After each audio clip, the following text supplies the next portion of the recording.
आप लोगों ने बड़े पैमाने पर मनुवादी मीडिया को पढ़ा होगा, सुना होगा।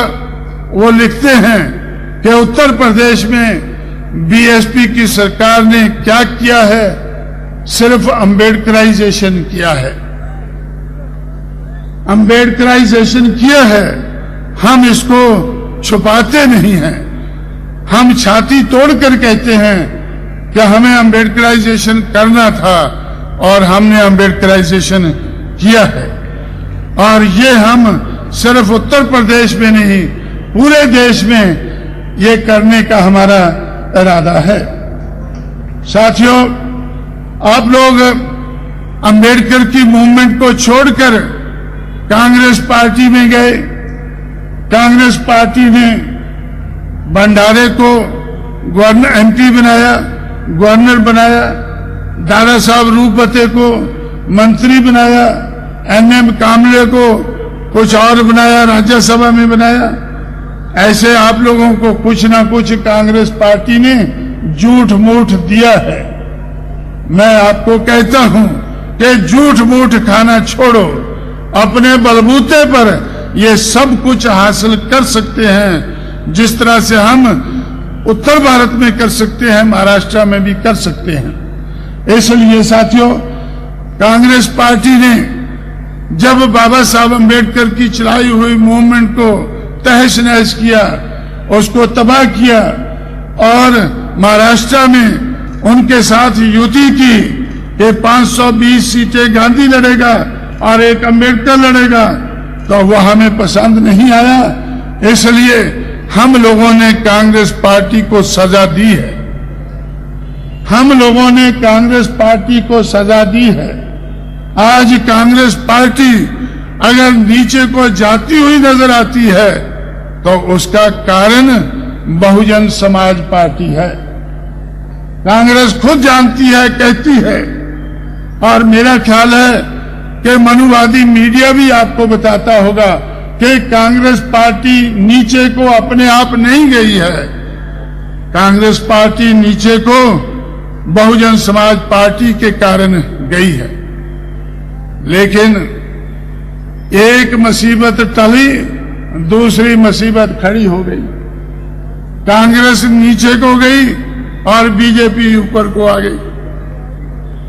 बीजेपी अगर ऊपर को आई है तो वो बीएसपी के कारण आई है।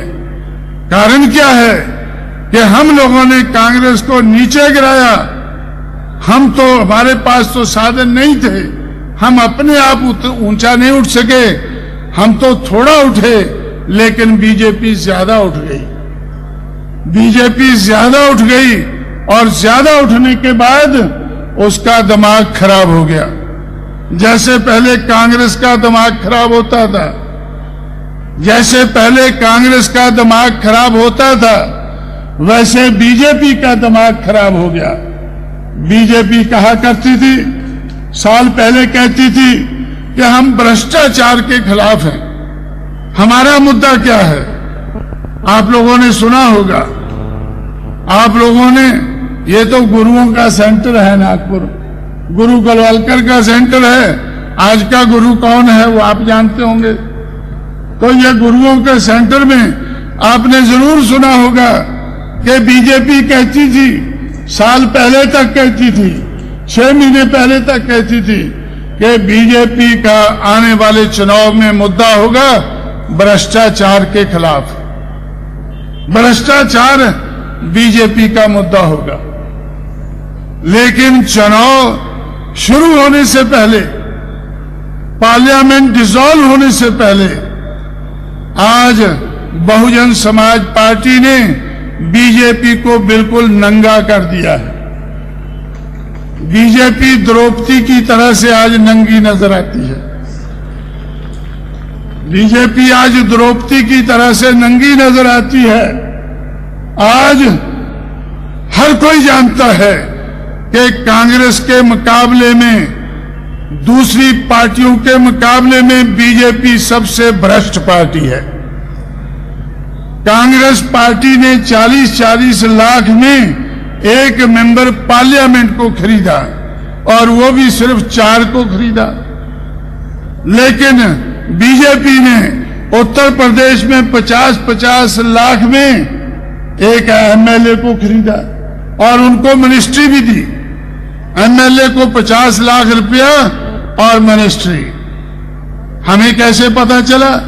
क्योंकि हमारे लोगों को भी खरीद रहे थे। लेकिन जो नहीं बिके, बीएसपी के लोग जो नहीं बिके, जो ना बिकने वाले थे, जिस समाज को मैंने ना बिकने वाला समाज बनाया, उसका आज भी कोई एमएलए नहीं बिका है।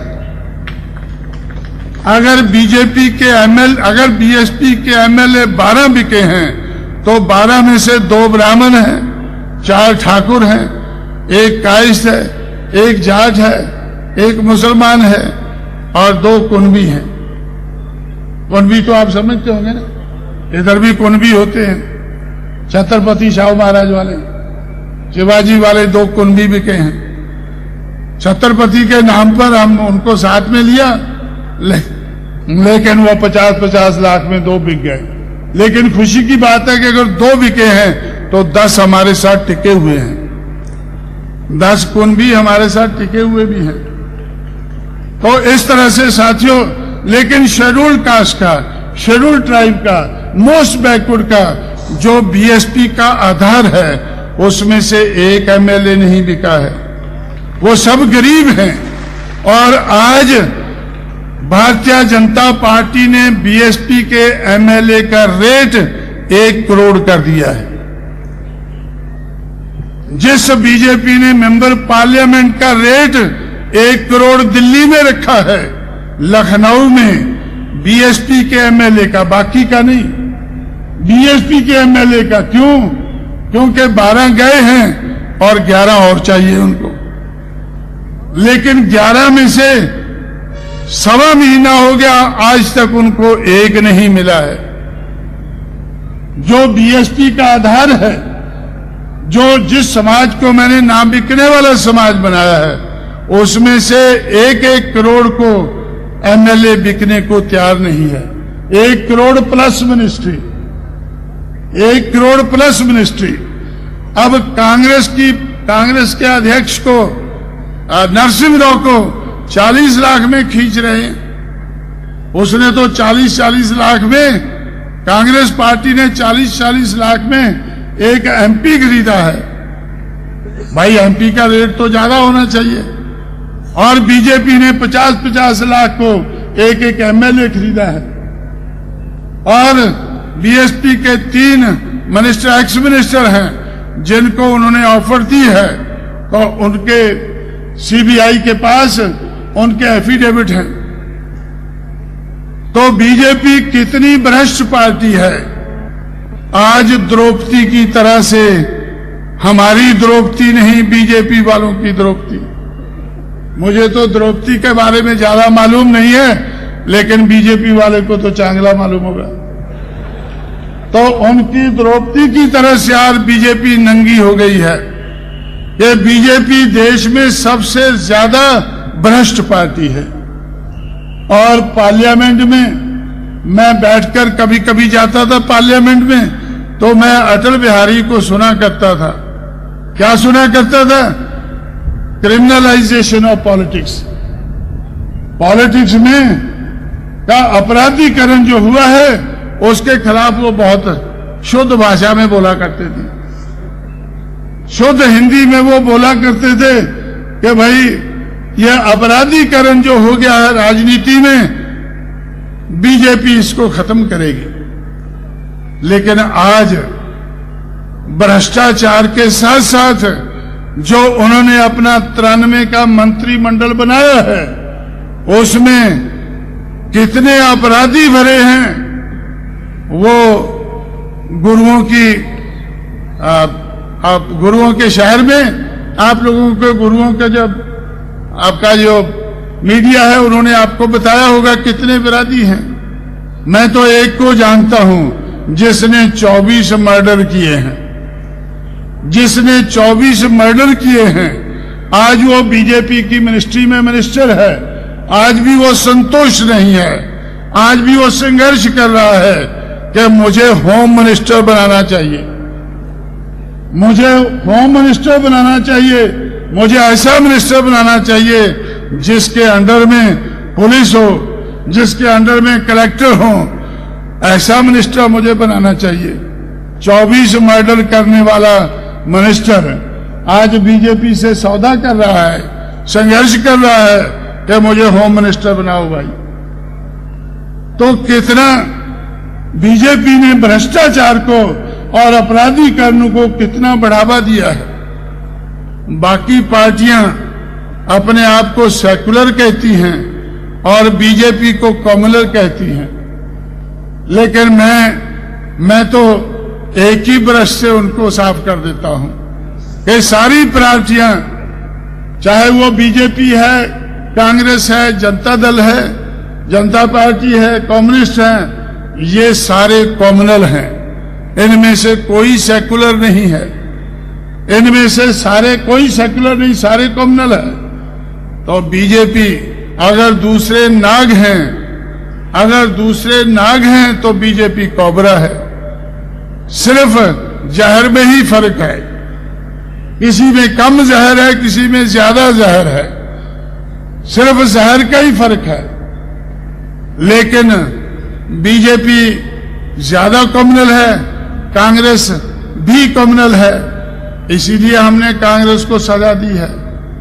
और मैं आज इस मंच से आपको कहना चाहता हूं, आपसे वादा करता हूं कि आप लोग देखते रहें, कुछ भी ना करें, सिर्फ देखते रहें। कांशीराम जिस तरह से कांग्रेस को सजा दी है, उसी तरह से बीजेपी को भी सजा देकर रहेगा। उसी तरह से भ्रष्ट बीजेपी, अपराधियों की बीजेपी, कम्युनल बीजेपी, जो भी बीजेपी, मनुवादी बीजेपी, तो ये मनुवादी तो हम सबको समझते हैं, इसलिए हमको इससे ज्यादा कम्युनल आधार पर हमसे कोई ज्यादा नफरत नहीं करते हैं। लेकिन भ्रष्टाचार करने वाली, और ये इधर बॉम्बे के नजदीक कौन था, एनरॉन का था, एनरॉन, हाँ, इधर आप लोगों ने जैसे मायावती मुख्यमंत्री बनी, मैंने मायावती से कहा कि 6 महीने में आपको 6 साल का काम करना है। ये तो करना है, क्या क्या करना वो उनको कहा, क्या नहीं करना है ये भी मैंने उनसे कहा कि 6 महीने में आपने कोई MOU साइन नहीं करना है, आपने मेमोरेंडम ऑफ अंडरस्टैंडिंग कोई साइन नहीं करना है, जैसे एनरॉन में बीजेपी ने किया है, शिवसेना ने किया है। ऐसा कोई मेमोरेंडम 6 महीने में आपने नहीं करना है, और उन्होंने नहीं किया है। आज तक उन्होंने 6 महीने में कोई इस तरह का भ्रष्टाचार का जब हमने साइन ही नहीं किया है तो पैसा मिलने का सवाल ही नहीं पैदा होता। लेकिन सारे लोग दिल्ली में कहते हैं कि बीजेपी ने एनरॉन के माध्यम से दूसरे MOU साइन करके, और आज जो लखनऊ में हुआ MOU साइन करते हैं, और 13 दिन की सरकार में जो उन्होंने भ्रष्टाचार किया है, उसके आधार पर 1000 करोड़ रुपए से ज्यादा इकट्ठा किया है। तो इसलिए बीजेपी क्या सोचती है, जो बीजेपी साल पहले चिल्लाती थी कि चुनाव होना चाहिए, आज जब चुनाव आ रहा है तो बीजेपी चुनाव से भाग रही है। बीजेपी सबसे ज्यादा चुनाव से भाग रही है। क्यों भाग रही है? क्योंकि बीजेपी को लगता है कि कांशीराम और उसकी पार्टी ने हमें नंगा कर दिया है, अब पता नहीं और कितना नंगा कर देंगे, शायद चड्डी भी खोल देंगे, क्योंकि बीजेपी चड्डी वालों की पार्टी है। चड्डी क्या, तो इसलिए तो शायद कहीं हमारी ये चड्डी भी ना खोल दें, कहीं ज्यादा नंगा ना हो जाए, तो लोगों के पास इस हालत में कैसे जाएंगे भाई। इसलिए बीजेपी आज भ्रष्ट पार्टी होने के नाते, अपराधियों की पार्टी होने के नाते, तो आज बीजेपी लोगों के सामने जाने से भागती है, कतराती है। आप लोगों ने सुना होगा कि बीजेपी ने एक अभियान शुरू किया दिल्ली में अभियान शुरू किया कि जो मेंबर पार्लियामेंट पहली बार चुनकर आए हैं वो मेंबर पार्लियामेंट 270 के लगभग हैं। पूरा पता तो उनको होगा, लेकिन वो काफी मेंबर पार्लियामेंट है। उन पार्लियामेंट के मेंबर से कहा कि आप लोग बीजेपी को सहयोग दें, आप दस्तखत कर दें हमारे पास। उन करोड़ वालों को कहा कि भाई 1 करोड़ तो बीएसपी के एमएलए को मिलता है लखनऊ में, तुम सस्ते में सौदा क्यों करते हो? उत्तर प्रदेश के एमएलए को अगर 1 करोड़ मिलता है तो 5 एमएलए मिलकर एक एमपी बनता है, तो 5 करोड़ लो भाई इनसे। इनके पास एनरॉन बहुत है, एमओयू बहुत साइन किए इन्होंने भ्रष्टाचार बहुत किया है, और अपराधियों को किस लिए मंत्री बनाया है कि उनसे भी ये पैसा बटोरना चाहते हैं। तो इसलिए साथियों, अब बीजेपी को भी मैं आपको बताना चाहता हूं, आपके माध्यम से बीजेपी को बताना चाहता हूं कि बीजेपी ने जो हमारे साथ विश्वासघात किया है और जो भ्रष्टाचार का रास्ता अपनाया है, अपराधीकरण का रास्ता अपनाया है, उसके लिए बहुजन समाज पार्टी उसको जरूर सजा देगी और इस आने वाले चुनाव में ही सजा देगी।